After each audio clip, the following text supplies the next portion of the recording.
As a logo designer, I spend a lot of my time working out the best ways to present my work. And if you're a designer, you may or may not know that presentation can give you success or failure depending on how you present the work. Even if you had the best logo, even if you had the best piece of work ever for that company, they may not accept it if it's not presented well. Presentation is everything. In this video, I'm going to be showing you how you can present your work, your logos, your design work more effectively to clients. You want to watch to the end. So the first one that I'll always go to is a keynote presentation. These presentations have been a lifesaver for me. When presenting your work, you want to be able to get points across. So it all starts from the goals. And what a presentation does is it allows you to point out where you have met the client's goals. And the goals come from the brief. So technically, you want to start off with a brief that clearly outlines the goals of the project. These goals will allow you to effectively show the client that you've done the work correctly. For instance, if a goal of a rebrand is to change the target demographic or the age range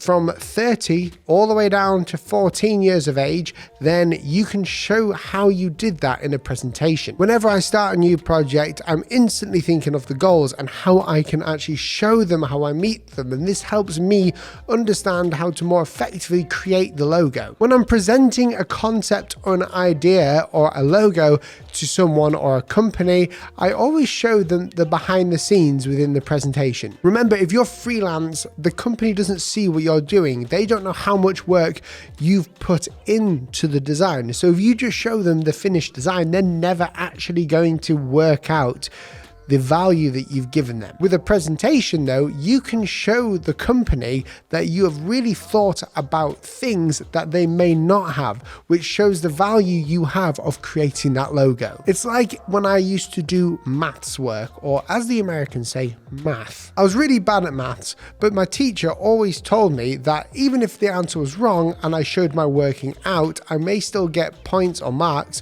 for showing my working out. And the same is with logo design. When you can show the client where you work, when you can show them the sketches, show them why you came up with an idea, where the concepts came from in a visual way through a presentation, then they're going to give you a bit more credit for what you've done. Another great thing about forming a presentation is that there's less chances of interjection, and also you can really cultivate what you want to say to the client.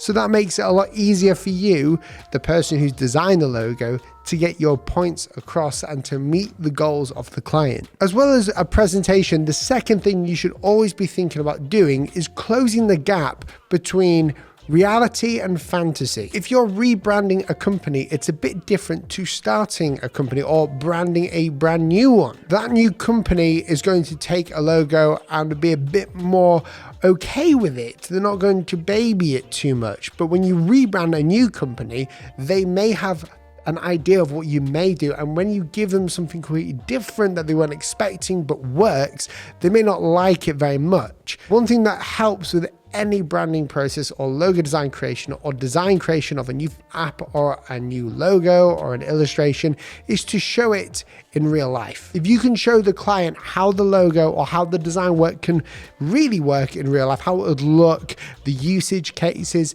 it can close the gap between them fantasy ideas and also reality. So it brings them closer together basically for free. So another thing you should be doing is showing mock-ups of your work. So if it's a logo for a mobile phone, you're showing it on their model of mobile phone. Now this video is sponsored by Yellow Images, and they have got thousands of high quality mock-ups and creative assets, including amazingly cool fonts on their website. I use Yellow Images for my mockups. As you can see here, I'm showing you an example of me branding a face mask and a face shield. If I was to just design a logo that was meant for face shields and show them and leave it to their imagination on how it would work, it may not work very well. They may not understand it. But when I can show them through the Yellow Images mockups, it gives them that bit more of a reality. Not only that, mockups in the right usage cases, such as in a presentation,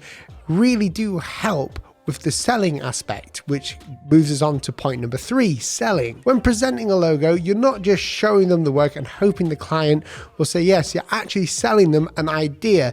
Now, this sounds a bit strange to people who may not understand it, but selling an idea is super important. You as the designer are the expert and the professional, so you know what they should have. Now, depending on whether you've missed the mark, you may get this wrong, but selling your concept across to someone who may be skeptical about the design is a really good skill to have. And you do this through point number 4, which is showing the goals. So point number 3 from selling and point number 4 from goals are sort of mixed together, because when you're selling your idea or selling the logo concept, you're showing them the goals. As I said before, showing the goals and how you've met them can actually help sell your idea. When you can point out in the presentation through the mockups that you have met the goals, then they're going to have more of an idea of why you've created it in that way.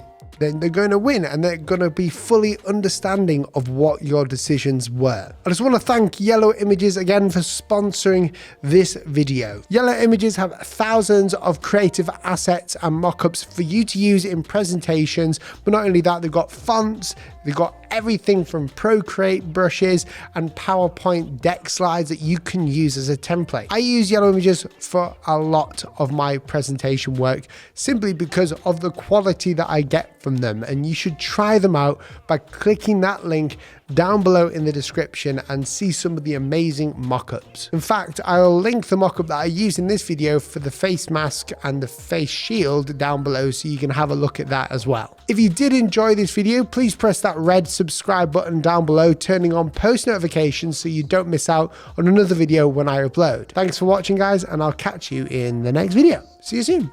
Goodbye.